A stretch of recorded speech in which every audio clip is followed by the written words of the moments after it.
Hello, I'm Dr. Radhika, consultant dermatologist, trichologist, and cosmetologist of Aura Cutisrug Clinic, Malleshwaram, Bangalore. So let's try to know what is this hormonal acne. It is also called as the adult female acne, where a female more than 25 years experiences acne for the first time, or it can be a continuous of her acne that she would have got her in her teenage age. What are the causes of hormonal acne? It's nothing but your hormonal variations. That is, it can be endocrinal variations or it can be your ovarian variations. That is, your PCOS or late congenital adrenal hyperplasia. So, these are the main hormones. It can also be your thyroid hormonal changes that can a person present to us with a hormonal acne. So, what are the triggering factors for hormonal acne? It can be the stress levels a person is going through, the sleepless nights,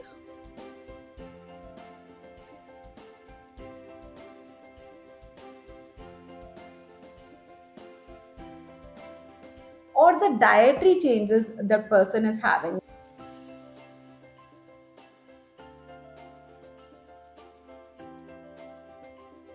Like a lot of junk food or high glycemic index foods or the dairy products, or it can also be a excessive whey protein. Whey protein is nothing but a protein that has been derived from the dairy product. That's how whey protein can also trigger the hormonal acne. It can also be few of the medications that a person is taking for any other disorders.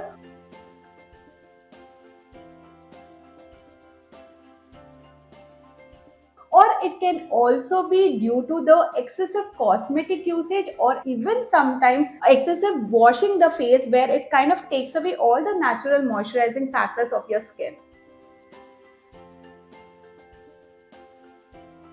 So, how exactly is your hormones causing acne in a person? So, these hormones act on your sebaceous glands, that is nothing but the oil producing glands, and produce excessive oil.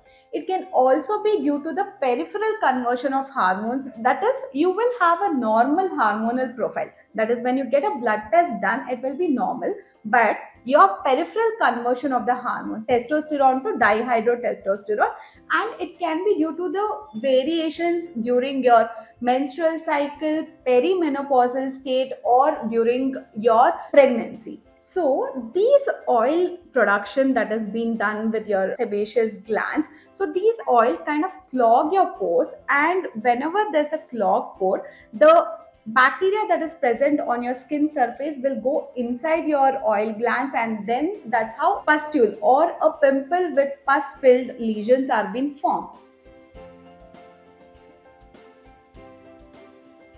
So how does this hormonal acne is different from your normal acne? So in normal acne, we usually see the pimples only in the central T-zone and most only on the cheeks. Whereas in hormonal acne, we usually see in the jawline, that is your mandibular acne, your upper neck, sometimes on the chest and on the back. These lesions are not just your comedones, that is not just your blackheads or whiteheads. These lesions can be a lot of nodules, that is a big acne that you can always feel rather than to see from outside, and they're very painful. When they're healing, they leave behind this big bad marks. So this female can have hyperandrogenic symptoms like hirsutism, ovarian dysfunction, menstrual irregularities, a lot of oil production on the face. A person can also have female pattern hair loss. So a person can have hair loss on the scalp and also increased hair on the face. That is nothing but the hirsutism. So if you want to cure this hormonal acne, then you need to know why you have developed this. So you have to get the investigations done first. So what are the investigations that you would want to take for this hormonal acne?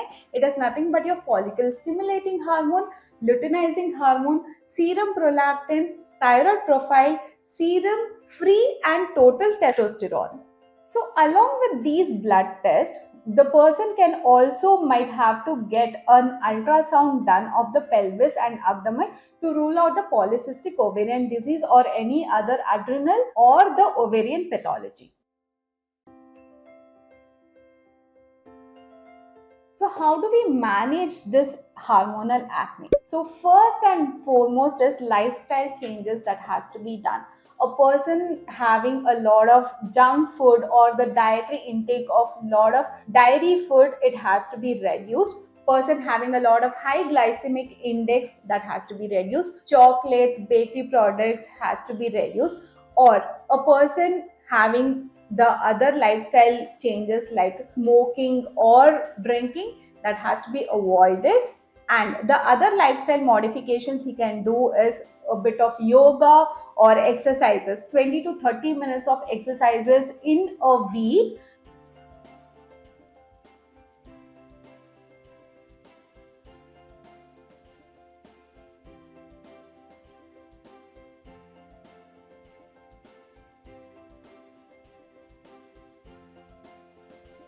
Say around 5 days a week has to be done, so that this will maintain the hormonal imbalances. So along with these lifestyle modifications, a person has to sleep well, that is 6 to 8 hours of a continuous sleep should be there.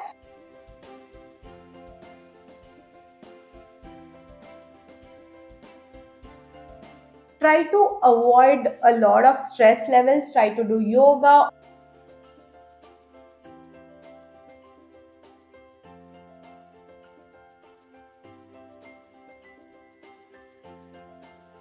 Or whatever you like the most to reduce your stress levels.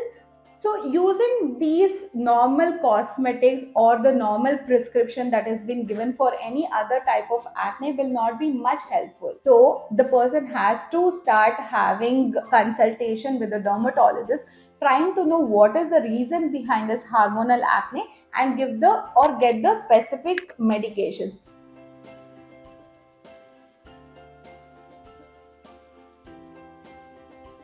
The specific medications can be in the form of oral contraceptive pills or anti-androgenic receptors pills like the spironolactone or the flutamide or even the cyproterone acetate. So even the metabolic disorder medications like your myoinositol, vitamin D, and these are the medications that has been prescribed by the dermatologist, which helps with the hormonal acne. So along with this, even the dermatologist also give a tablet called as isotretinoin, which helps in reducing our hormonal acne.